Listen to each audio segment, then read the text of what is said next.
নিজের mobile phone থেকে সবচেয়ে দ্রুত যদি আপনি স্কুল ভর্তি লটারির ফলাফল দেখতে চান, ডিজিটাল লটারি ভর্তির ফলাফল, সেক্ষেত্রে কিভাবে আপনি দেখতে পারবেন তার সঠিক উপায় এবং ওয়েবসাইট লিংক আমি এই ভিডিওতে তুলে ধরছি। শিক্ষার্থী অভিভাবক অনেকেই মনে করে রেজাল্ট দেখতে গেলে কম্পিউটার দোকানে যেতে হবে, অনেক কষ্ট করতে হবে, তাদেরকে জানিয়ে দিচ্ছি এমন কিছু না।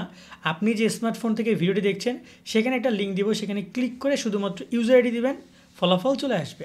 এবং এখানে বলে রাখি একটা সুখবর, সেটা হচ্ছে যে স্কুলে ভর্তিতে 5,000 টাকা ভর্তির সহায়তা দিবে প্রধানমন্ত্রী শিক্ষা সহায়তা ট্রাস্ট। অনেকে ভাবতে পারে দেশে তো প্রধানমন্ত্রী নাই, অন্তর্বর্তীকালীন সরকার, তাদেরকে জানিয়ে রাখছি না, প্রধানমন্ত্রী থাকুক বা না থাকুক, শিক্ষা সহায়তা ট্রাস্ট 5,000 টাকা ভর্তি সহায়তা দিবে। এটা নিয়ে আমাদের ডিটেলস একটা ভিডিও পাবেন, সেটা আপনারা দেখতে পারেন। তাছাড়া চাইলে আমি এই লিঙ্কটা ডিসক্রিপশনে দিয়ে দেবো, এখানে আমরা বিস্তারিত লিখে রেখেছি কীভাবে টাকা পাবে, কাদের টাকা প্রদান করা হবে, কীভাবে আবেদন করতে হবে, আবেদন করতে কী কী লাগবে এবং আবেদন লিঙ্ক, এগুলো শিক্ষার্থীদের চাইলে দেখে নিতে পারেন।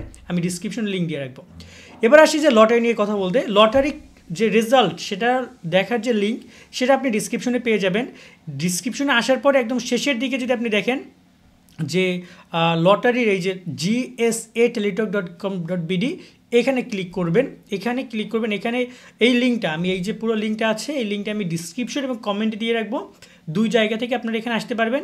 আসার পরে সবার শেষে এসে এখানে ক্লিক করবেন।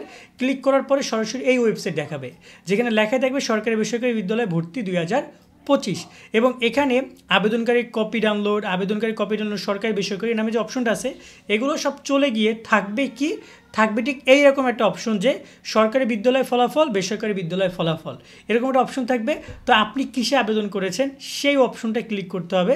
সরকারিতে আবেদন করলে সরকারি বিদ্যালয়, বেসরকারিতে আবেদন করলে বেসরকারি বিদ্যালয় অপশনে ক্লিক করার পরেই শিক্ষার্থীকে এরকম একটা তথ্য চাওয়া হবে যে লটারির ফলাফল জানতে আপনার ইউজার আইডিটি লিখে সাবমিট করুন। অর্থাৎ যে ইউজার আইডিটা আবেদন করার সময় একজন আবেদনকারীকে কিন্তু দিয়েছে, সেই ইউজার আইডিটা এখানে বসিয়ে দিতে হবে।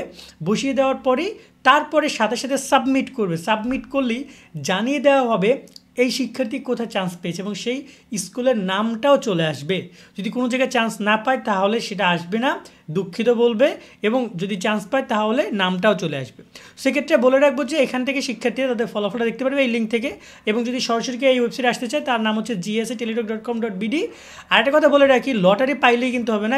লটারিতে স্কুল ভর্তি লটারিতে চান্স পেলে কী করণীয়, এই প্রসঙ্গেও জানতে হবে। এটা নিয়ে কিন্তু আমাদের ভিডিও করা আছে, আমরা ভিডিও করব এবং সেগুলো দেখে নিতে হবে। চাইলে এই আর্টিকেলটা পড়ে জেনে নিতে পারে স্কুল ভর্তিতে লটারিতে কী কী কাজ করতে হবে, যেমন দরকারি কাগজপত্র জমা, কী কী কাগজপত্র লাগবে, বিদ্যালয়ে উপস্থিতি, স্কুলে ভর্তির তারিখ, সময়, ওভারঅল আমরা অনেক ইনফরমেশন দিয়ে রেখেছি, সেগুলো চাইলে শিক্ষার্থীরা পড়ে নিতে পারে।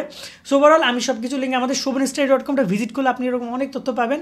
আর এই যে লটারির লিঙ্কটা আমি ডিসক্রিপশনে দিয়ে রাখবো, আর এই যে স্কুলের যে 5,000 টাকা ভর্তির সহায়তা, এটা আমি স্কুলের ডিসক্রিপশনে দিয়ে রাখবো, চেক করে নেবেন। ভালো থাকবেন সকলে, আল্লাহ হাফেজ।